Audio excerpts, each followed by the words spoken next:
So let's talk about fundamentals of computers. So first of all, what is a computer? A computer is an electronic device that manipulates information and data, and it has the ability to store, retrieve, and process ang mga atong data. So maka-store siya sa atong data, kuhaon niya, and i-process niya. So it can process both numerical and non-numerical ang atong mga arithmetic and logical mga operations. It can also be instructed to carry out sequences of arithmetical and logical operations automatically by computer programming. So na carry out niya ang mga sequences ng arithmetic and logical operations automatically through some programming, and it works with a software program.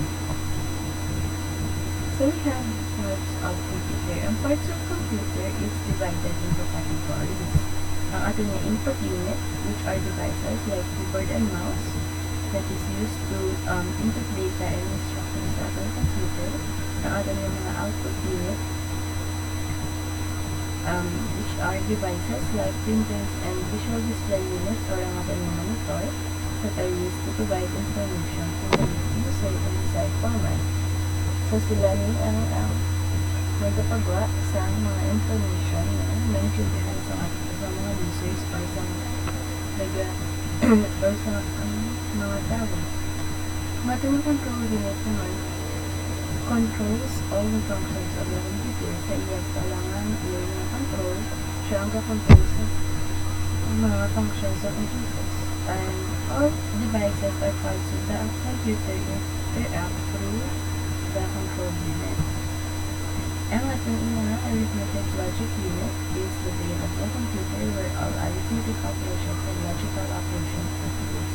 Basta kani arithmetic logic, siya na ang brain sa ating computer. And ang ating memory, which kung diin ang ating mga input data, instructions, and data interim are stored. So these are your 5 parts of computer. And we also have types of computer. So all the types of computer has many. So it is divided into supercomputer, mainframes, and personal computers. So we have the supercomputer, which is the fastest, largest, and most powerful and most expensive computer. So this is used mainly for scientific and engineering applications to handle expensive databases. So ang siya ginagamit sa ating mga engineering or scientific na mga companies, for example, ang ating NASA or from other non-big companies. Next is ang ating mainframes, which are mainly used in large organizations or mga companies, where these computers are used for complicated activities to process a large amount of data. So for example, ang ating mga BPO industries like ang ating call centers, ang sa mga ginagamit para maka-produce at maka-process large amount of data. Next is ang ating personal computers. So yung kailangan personal, these are the computers that most people use in their daily lives. They are much smaller, less powerful, and less expensive than the supercomputer and the mainframes. So we have pinaka-common mga personal computers, the Macintosh or ang Mac na binibis ng ating app or mga company. Ang PC compatibles or a PC lang, which is used mostly sa Microsoft or Windows Microsoft company. Ang mobile computers, ang ating internet ang pwede ka magana sa ating web lang like ating laptops and netbooks and browsers. And ang ating mga handheld computers, pwede mo lang siya uyatan with your two hands. And ang ating smartphones are also part of the ating handheld computer. So we also have components from computer. We have boot. So it is the hardware which refers the physical parts or components of a computer, such as having a monitor, mouse, keyboard, HDD, system unit. Tanan ng mga physical objects na pwede mo matouch is considered as hardware. And we also have the software, which is a generic term for organized collections of computer data and instructions, which is often broken into two major categories, the system software and application software. So software is just a collection of computer data and instructions. So first we have hardware. The hardware is also divided into categories. Ang ating central processing unit na laro ang arithmetic logical unit, and ang ating CPU or control unit, ang ating input unit or input devices, ang ating output unit, ang ating storage and memory unit, which is ang internal and auxiliary na storage and memory, and ang ating mga communication network or buses na nag-link sa all elements sa ating computer and connects them to the external world or sa atom or sa mga users. So these are ang ating mga cables and ports. Well, let's go first sa ating central processing unit. The central processing unit, or mostly known as CPU, is the main brain of the computer that accesses data, performs operations on the data, and sends out the result. So siya yung dyan yung main brain of the computer, pag siya ang nag-process sa ating mga data and nag-send out some result na na-engineeran sa user. So it has three main parts. Ang ating arithmetic logic unit, which executes all arithmetic and logical operations. Ang ating control unit performs controls and coordinates some ating computer components. And ang registers, which stores the data that is to be executed next, and is also considered as a very fast storage area. So next is ang ating mga input devices. Sa mga input devices, for its work bilang input, siya ang nag-provide or nag-fetch information and instructions to the computer. So siya ang nagpapasunod sa mga instructions sa computer. So we have a lot of input devices, and ang most essential na ginagamit tayo is ang ating mouse, which is a pointing device designed to be gripped by one hand. So it has a detection device on the bottom that enables the user to control the motion of an on-screen pointer or cursor by moving the mouse on the cursor. So usually, ang ating na ginagamit sa buong is ang laser light, may ginagamit sa ating optical mouse, or pwede man na wireless, at ang ating trackball sa iyang siya na parang controller sa iyang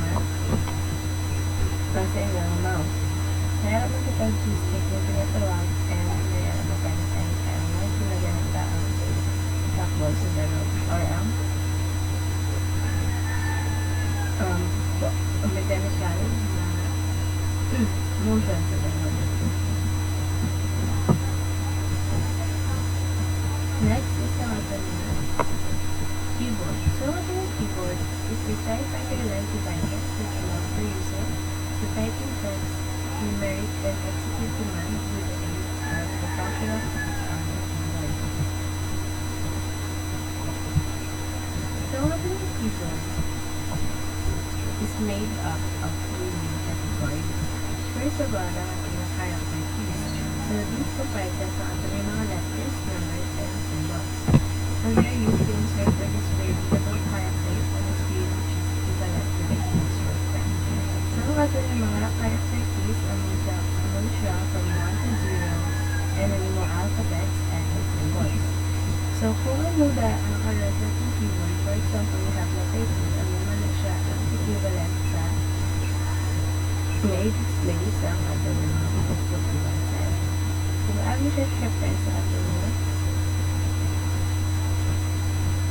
ating CPU first para mag-process yan. Then mag-process yan into a readable ng mga characters sa user. Next is ang ating mga action keys. So, from the word action, may motion sila,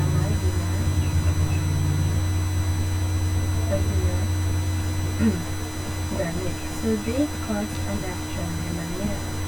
So, for example, ang escape tab, ang escape key, ang tab key, tab function, control, backspace, and paninda ang mga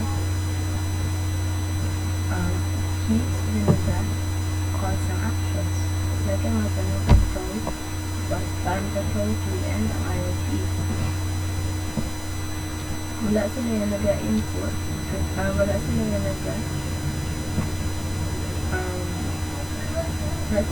nag-input sa mga characters when they nag-cause ng reactions. And last is ang atin na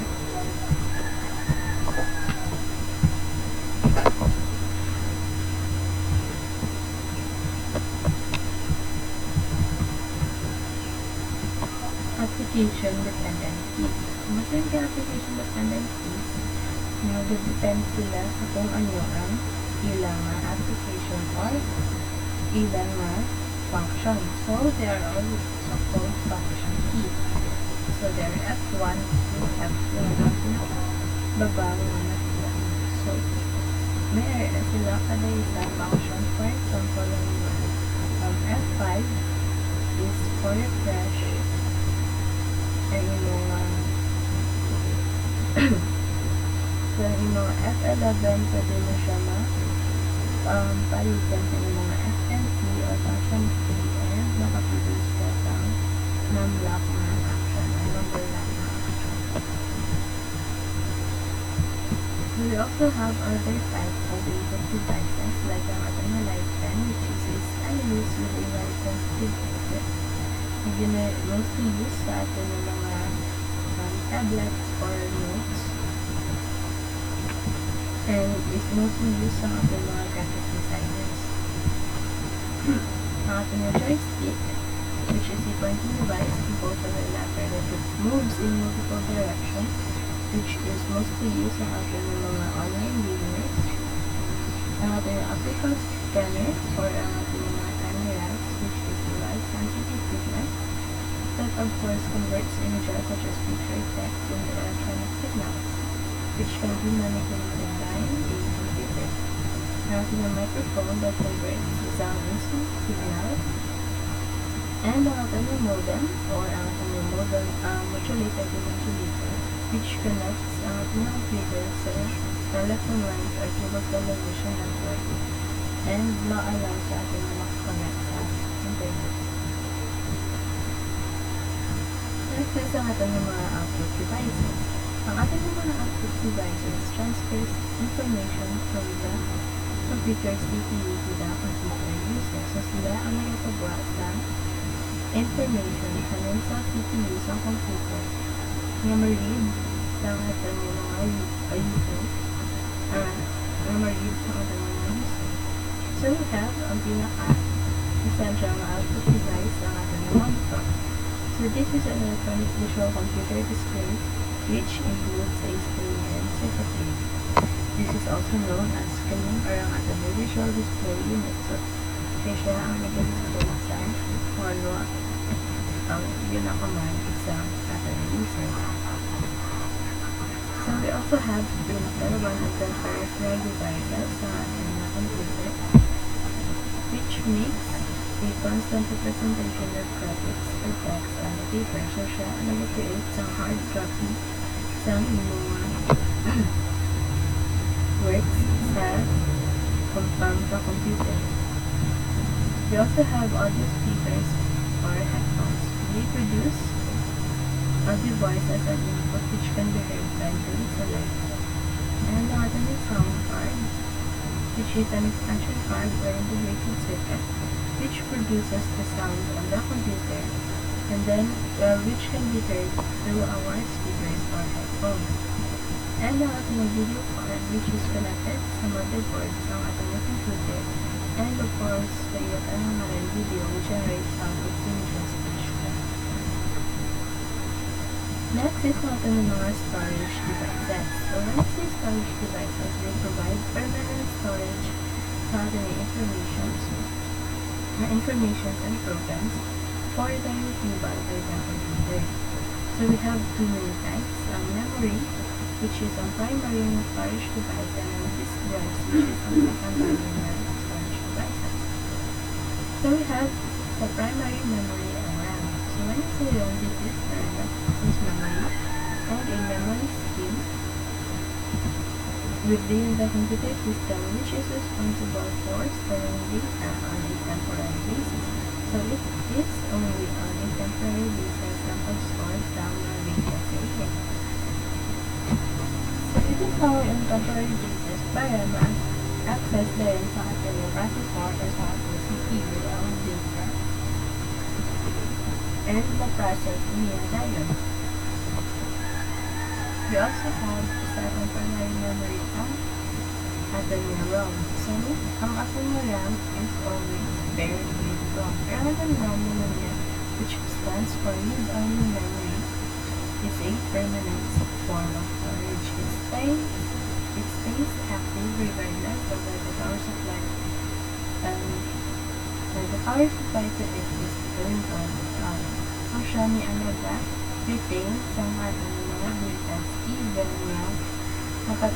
even if matatagtaan ng mga computer.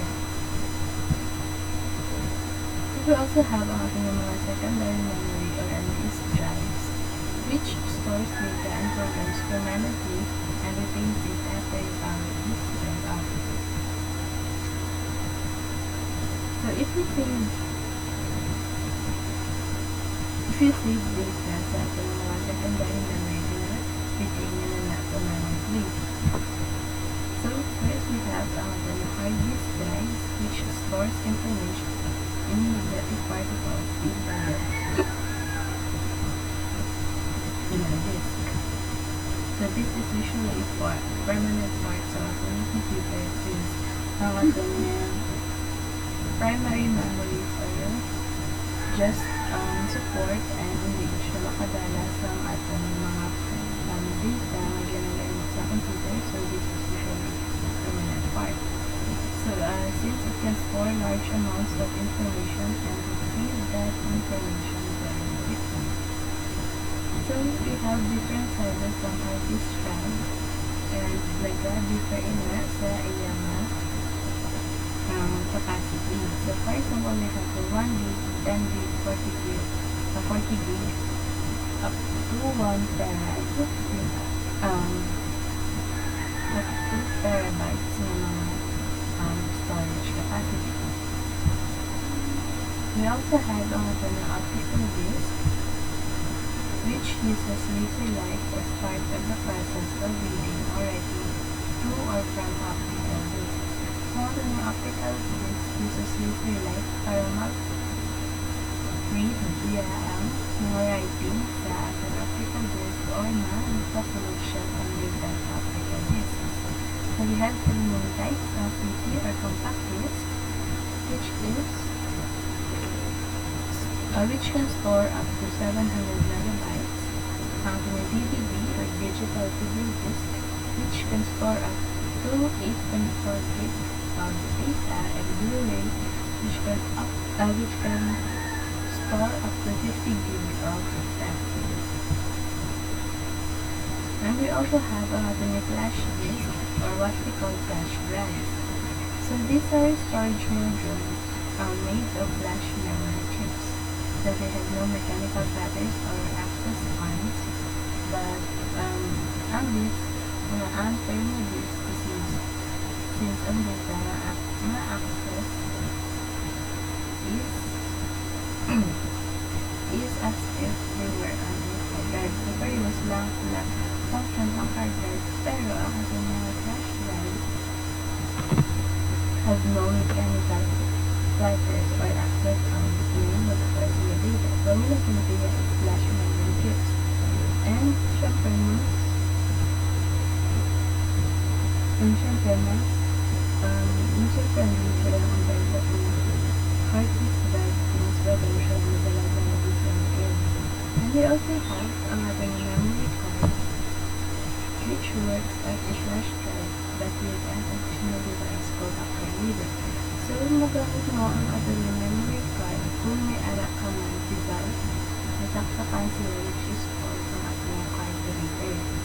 So, most ng ating mga smartphones have built-in na card readers na pero may ara na individual na product or individual na card reader na ginagawa sa ating mga phone. So this is very effective and more durable than the flash drives since they maling sila and hindi sila madalik-dalik magubat sa mga physical mga programs. Okay, so next is ang ating mga buses or ang ating communication network. So this is a connection between components or devices in a particular computer. So sila niya nag-transmit data from one location to another location or device to another device. So sila ni ang ating mga cables and ports. So they are also known as address bus, data bus, or local bus. So we have types of computer buses. It could either be a parallel or serial buses or an internal or an external bus. So what is the difference between parallel and serial bus? So with a parallel bus, data is transmitted several bits at a time. So makatransfer saya o makatransmit sa damo of bits each flow of data and they are only used for short distances. For example, computer printer. And after parallel, it uses several lines to transmit data.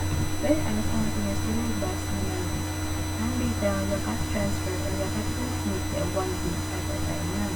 Pero ang kanyang advantage is that it can be used for long distance communication. For example, computer to computer. So ang ating serial bus which is only a single line is lang data. Kung nag-focus na ang sistema yung ating serial bus compared sa ating parallel bus. So we also have difference internal and external. So sa inapalaman ni ang ating internal enables the communication between internal components. So siya na rin ang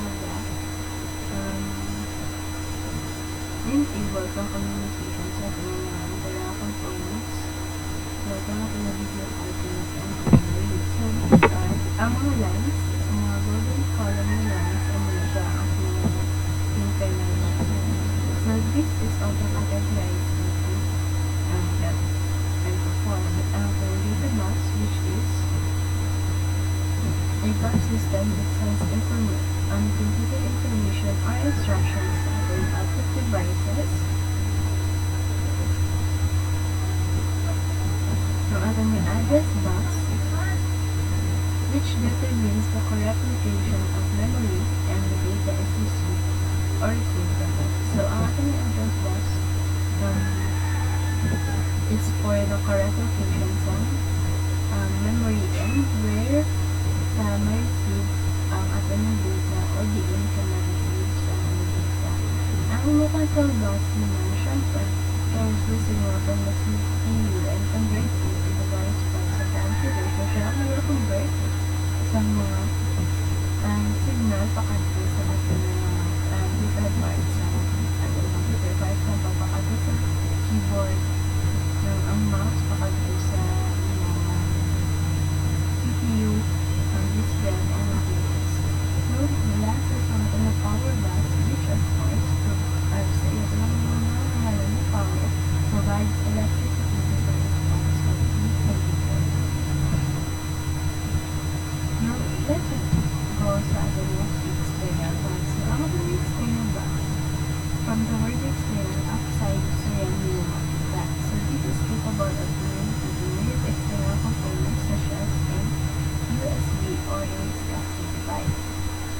So these are connected sa ating mga internal blocks to several slots along the motherboard. So kailangan ko makita ang ating mga expansion buses. Ada mo ba i-connect ang mga external blocks sa mga slots na makita mo sa ating motherboard. Usually, yung mga po sa mga expansion slots. So, these are used to connect between the peripheral devices and the internal devices. So, for example, ang mga printer, connect mo sa mga computer. So, this is also used for connecting internal buses and internal devices. Now, let's go sa ating software. So, ating software has is categorized into two: system software and application software. When using system software, this refers to sets of programs that facilitate the optional use of the hardware system by coordinating them. So, gina-coordinate nila ang mga usage from ating hardware niya in order for the user niya mag-read yan or in order for the user na ma-read yan and ma-understand yan ang ginapagawa na data sa computer. So, it consists of programs that start up the computer, perform some utility functions such as checking and getting the computer ready for use. So, siya man yung facilitate ang ating mga start-up kung paano start-up ang computer and nag-perform na sa mga device checking. So they are usually written to accomplish the execution, storage, and retrieval of files from or into the computer. So they are basically the operating system. So kung sa operating system, siya mga mag-operate sa ating system. Using software and language translators. So let's use natin yung operating system. So ang ating operating system, it's word ka lang operating siya ang nag-operate sa ating system. So ang program ini acts as an intermediary connect between the application programs and the computer hardware. So siya ang nagpatungal sa ating mga applications and sa inyong mga computer hardware. So siya ang process lang yung mga data na gusto nila or gusto input. So first, we have the examples of operating system. Microsoft Windows, which is Windows, Windows 7, Windows 10, Windows Vista, Windows 2016, other Linux, Unix, Mac OS, and Windows. So these are examples of the operating systems. Next is ang ating mga application software. So once the application software, ito yung mga application, this is what we shorten as apps. Ang ating mga computer programs, which is designed to help people perform certain type of tasks. So sila ang nag-help sa mga users na mag-create sa isa ka-task sa computer. For example, lang yung mga Microsoft Word. Microsoft Word for Gmail. So, for ang Microsoft Word, dira ability di mag-type sa inyong mga gusto type. For example, your essence. For your Gmail, you can view your email gusto there and other mga which has different functions. So, depending on the work for which it was designed to define the command sa kung paano siya din-design, the application can manipulate text, numbers, graphics, or combinations of this element. So, for example, ang ating word which is a combination ng makamanipulate siya text, numbers, and graphics. Now, let's go sa ating parts of networks. So before we go to parts, let's define first ang network. So when we say network, this is a group of computers linked together. So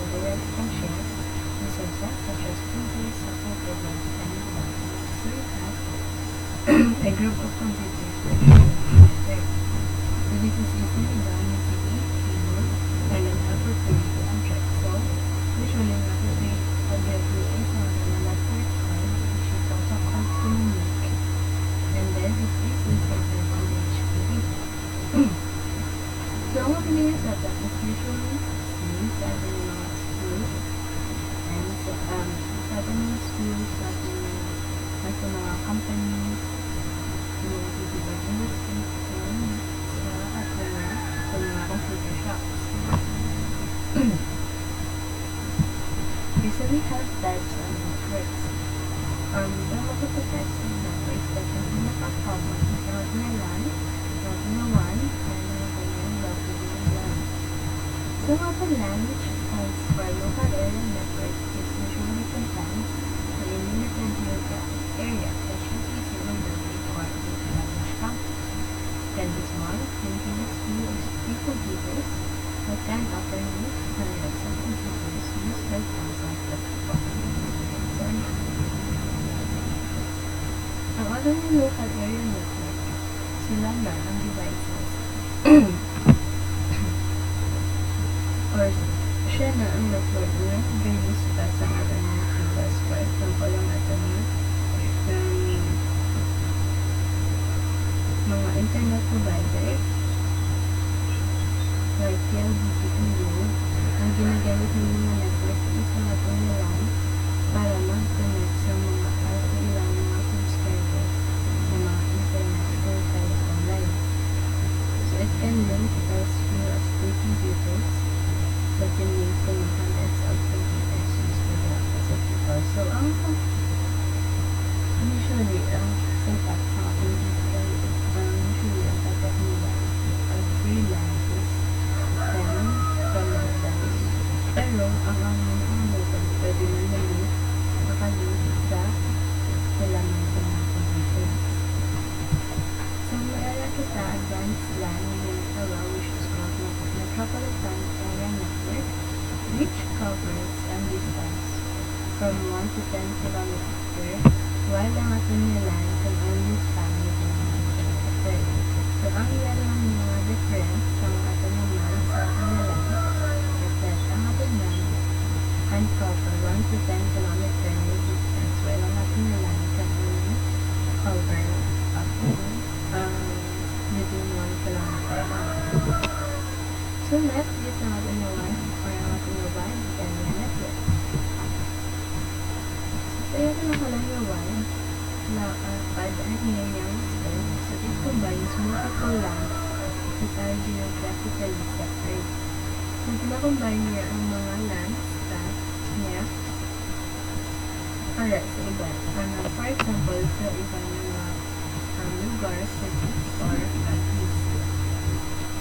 So this is accomplished by connecting the several LANs with dedicated leased lines such as T1 or T3, by dial-up home lines, which are both synchronous and asynchronous, or by satellite links, and by data packet carrier services.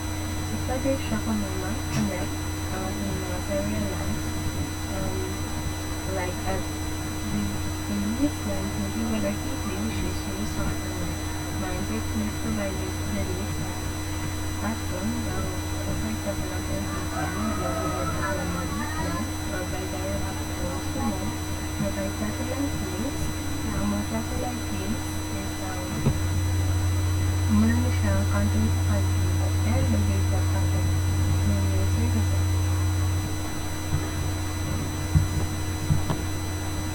So we also have ang ating WLAN or ang wireless local area network. So sa iyo kailangan ng wireless, this uses radio frequency technology to transmit and receive data over the network. So wala na siya yung wire na ginagamit or cable na ginagamit, and ang ginagamit is radio frequency para makatransmit at makareceive data sa mga computer. So this will measure the need for wide connections and give users mobility as they allow connection to a local area network without having to be physically connected by a cable.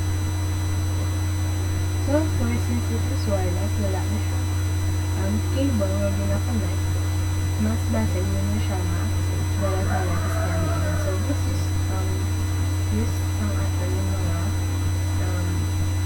smartphones or cellphones, and sometimes ay ang atin ng yung mga laptops, and sometimes ang atin ng mga desktops.